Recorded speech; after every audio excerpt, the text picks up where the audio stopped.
आज बलांगीर स्थित ब्लॉक छकठारे आदर्शपड़ा उद्योग समिति आनुकूल्य संपादक बी प्रियंका ज्योति एवं जेबीएन लिजानी सभापतित्व में वस्त्र बंटन कार्यक्रम रखा पवित्र बड़दिन उपलक्षे यह महान कार्यक्रम में नुआ पोषाक सह पुराणा पोषाक बंटन कर बलांगीर सहर में शीततार चरम सीमार बेले बलांगीर सक्षम जनसाधारण निजकू गरम रखापी विभिन्न प्रकार गरम पोषाक किणी व्यवहार कर व्यस्त थिबा बेले अन्य पक्षरे एमिति भी परिवार अच्छी जो मान आर्थिक स्थिति से अनुमति दे न थाए जे सेमाने परिवार सह पर्याप्त गरम पोषाक खंडे किणी ताको व्यवहार करेंगे। आउ एमिति परिवार मध्य अच्छी जो मान गरम पोषाक गोटे स्वप्न मात्र। सेहीपरि आमे समस्ते जाणु जे शीत केते निष्ठुर होई पारे। सेही निष्ठुर शीत मध्य गरीब लोकंक दुखर साथी होई आज आदर्शपड़ार युवक युवती मानक पई गोटे सुंदर प्रयास अंचल में चर्चार विषय सहित प्रशंसा पात्र मध्य होइछि। एही पोशाक बंटन कार्यक्रम रे पाखापाखि 500 ରୁ 600 गरीब लोक आसी उपकृत होइछि।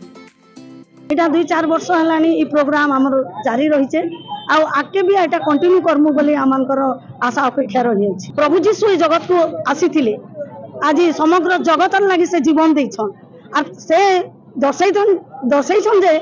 कारण ईश्वर जगत को एडे प्रेम कले जे से आपनार अद्वितीय पुत्र को दान कले एणु जे कहीं तांकठारे विश्वास करिवो से विनष्ट न होई अनंत जीवन प्राप्त हेबो। आज जेन वस्त्र बंटन कार्यक्रम आपण देखि पारुछन सेटा हमर आदर्शपड़ा उद्योग समिति से आम ऑर्गेनाइज करिछु और हमर मुख्य उद्देश्य होचे जे आमे आसंता 2 दिन पर हमर प्राणकर्ता प्रभु यीशु ख्रीष्टंकर जन्म दिवस पालन करबा लागि जाउछु और प्रभु ई जगत के जे आसीथिले से हमर लागि दान हिसाब रे आसिला तांकर से दान के स्मरण करी आज आमे ई फ्री क्लॉथ डिस्ट्रीब्यूशन प्रोग्राम टे करूछु जहाँ द्वारा आमे समस्ते पोर नीडी पीपल जबकि भी अछन समस्त को सहायता करबा लागि इटा गुटे छोट प्रयास गुटे स्टार्ट करूछु। जेन माने नीडी लोक माने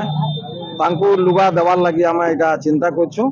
आ गत 2 वर्ष हला आमे पुराना लुगा सब बांटुछु किंतु बहु वर्ष हला आमे लोकन को नुआ लुगा सब दउछु किंतु सेटा जेहेतु लिमिटेड होउछे नुआ लुगा आमे सब लेप्रोसी मान को अति निरीह दुखी लोक मान को लागि दिया हेछि आ 2 वर्ष हला आमे पुराना लुगा ह्यूज अमाउंट रे जेंटा होउछे सब हमर अनयूज लुगा सब आमे इटा सब बांटुछु। ब्यूरो रिपोर्ट जेहोवा न्यूज।